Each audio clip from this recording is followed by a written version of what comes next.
And you live in Gulfport? Yes, I've been here for 15 years. I live in Gulfport. And you have a business, you said?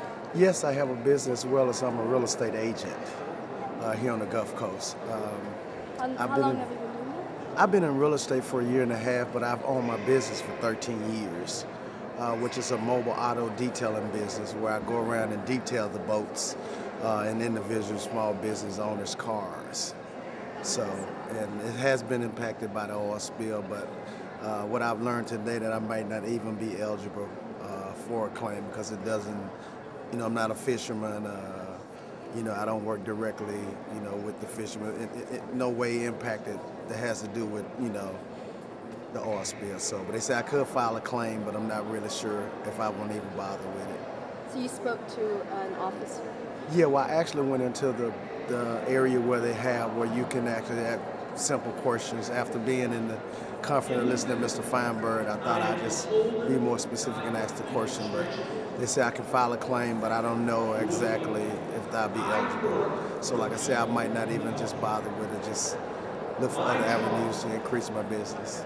I saw you over there on your phone for a long time. Yeah. And you're probably trying to process what this means, right? Well, actually, it was a matter of work, and I was dealing with a real estate transaction, as well as I was talking to a co-worker who's in real estate about a job working with the oil spill. I've also applied to work with several companies with the oil spill and has taken the 40-hour hair swapper class and haven't received a call. So she was calling me, along with me taking a call, hoping to make a sale on a home. So I guess I'm 24 hours working. You're probably looking at my face right now going, he looks really tired. No, and that's because I am, because I'm working seemingly 24 hours to take care of my family. I mean, I guess when I see your face, I think you seem remarkably calm. I try to be. I just think if I were in your situation, I wouldn't be calm. But you seem like you're in pretty good spirits, which is amazing to me. Well, I, at this point, really have no other choice. Panicking would help me. It's just like going in and drowning water. If you panic, you're going to drown. So, I mean, I choose at this point, and I'm learning to not panic. And I have panicked, And you see people panicking probably all around here. I see people panicking. I talk to people that I've actually did business with for 10, 11 years, have detailed their cars, and they're paid maybe $80 a month. That says I don't have the money anymore to do it. I mean, these are people that's, lawyers, that the cases are not going, things. I mean, these are people that has been well off. They have spent a lot of money with me over the years. It's difficult for, and I guess, like I say, the word is, it's difficult for a lot of people just don't feel that you're alone, so that brings a calm, But at the end of the day, you really want to know, when is all this going to be over? When is it going to go back to the day, that I'm able to save money, for a rainy day. For example, when Katrina came, FEMA came here, and FEMA created opportunities, just like the oil spill is creating opportunities, but it's so difficult to seem to get in, And I see some of the people, not to downgrade those people, I see some of those people that may be making $12, $13 an hour, working 70, 80 hours a week, that don't even appreciate their job when I hear some of those stories. But here I am, a person that's working 2 jobs and have a hobby that I sometimes get paid for, which is playing music, is still looking for an oil spill job. And as you noticed earlier, I'm on the phone, trying to get that job. Are you worried though about with the cleanup that there are health hazards? There has been a concern, but in the 40-hour class, they teach you that by the time the oil breaks down and come into tar balls, there's no health hazard. But they also show that there's certain things that they just don't know. Like the effect of the dispersant? Or even just the tar balls themselves, And one concern I have, I still see people get out there in their water. I fish as a hobby, I fish. I've chosen, since the tar balls come to Mississippi, to not go fishing in the front water. Now, we have back bays, which I will probably go fishing. Because I do it as a relaxation, that helps me to get away from this. So, but like I said, I'm gonna just be patient. You know, how long, you know, how thin my patience will grow, you know, I never know. I know that, in crisis situations, often communities pull together and families pull together, and, there's a lot of strength in that. Well, during Katrina, you saw a lot of that. But I think there's so much uncertainties with this oil spill. No one knows, no one knows. No one really knows what the impact that it's having, Everyone getting excited the oil has been capped. But no one knows, even with those workers walking that beach, what's going to happen 10 years from now. What's going to happen 15 years from now. No one knows. I mean, I would love to go out there and make $1,000 a week. But the fear is still in me that say, I'm an entrepreneur and I don't want to go and work for anyone that I know that's a possibility that I'm going to get sick or even die. Yes.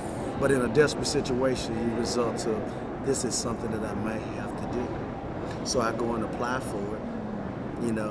Unlike getting any other job, you call them every day.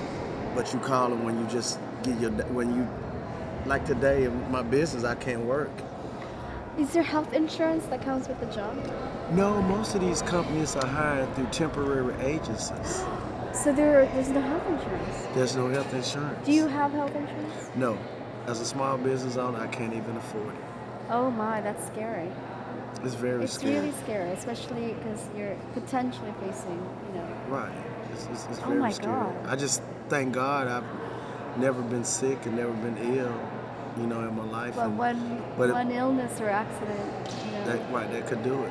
I think one thing that would be great, like we have Mississippi Gulf Coast Community College. We have a campus here, but the campus that has the football team and the basketball team is not on the coast. It's a few miles up the road. I think if you bring sports, other than high school sports, to the Gulf Coast, like USM has a campus, but their main campus is in Hattiesburg, and Hattiesburg economy thrives because it's a college town. So if we're saying we have Mississippi Gulf Coast Community College, I think it's Bulldogs or whatever, bring that team here, and I think being able to create venues for kids is something that would be great, other than maybe the summertime, water spa, things like that. They just have a good concentration. The casinos brought jobs, but even they're not doing well. I mean, they're taking away from the community, more so than they're giving back to the community. Of course, they create a wonderful shoreline that looks great when you walk down the beach now. You have tall buildings when the average building was a two-story building. That looks wonderful for people taking pictures, but that's something that I think, that's one thing that I know will bring more people in the area. Other types of industries, when Mississippi has opportunities for, the auto industries, any type of manufacturing, maybe get them in this area. This area has a lot of land, Manufacturing jobs. Manufacturing jobs, Tell me more about that.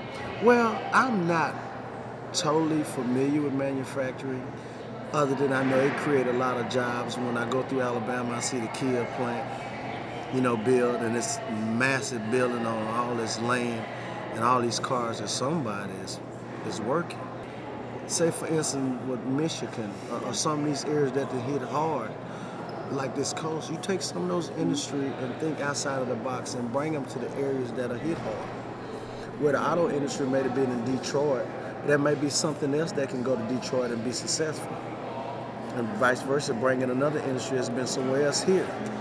That would bring a lot of hope if we could create jobs in manufacturing, right? Right. Yeah. I got an email on my BlackBerry that stated that the Association of Realtors, Mississippi Association of Realtors, was going to be at this event. I originally thought it was just for realtors, but as I read along, it told me that Mr. Feinberg was going to be here as well as the governor. was going to be here, and it was going to be different breakout sessions where you can actually file a claim with BP.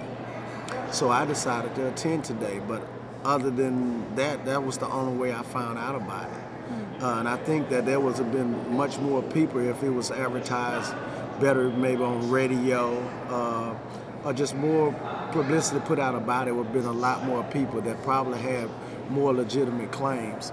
And I noticed that the room was full, if you notice, with a lot of realtors. It's because of the association sent out those emails just recently. And other than that, I wouldn't have never known. So I actually thought this was an opportunity where, as a realtor, that there was some help for us. Because not that we might have a claim that was dropped, but people don't want to come to a place if they feel like oil is all on the beach. Yeah. You know, or they don't want to buy a house because the oil is coming to the Gulf Coast, that they feel that their value of their home is going to be much lower. Yeah. You know, as an investor, it may be a good thing for you. You know, but as a homeowner, you know, you have to really consider. Yeah. Well, actually, I don't really know what lessons there are now, other than when you have money, try to hold on to it, because anything can happen. You know, we're still soaking in what the impact is ongoing. You know, it could get worse. You know, a hurricane coming, the oil washes ashore. And then we got to, you know, then we'll have to learn what do we do. Right now, it appears that everything is really not that bad, even though tar balls are washing up larger than this table. You know, we don't really know. So the impact right now, it's still registering. It's still registering.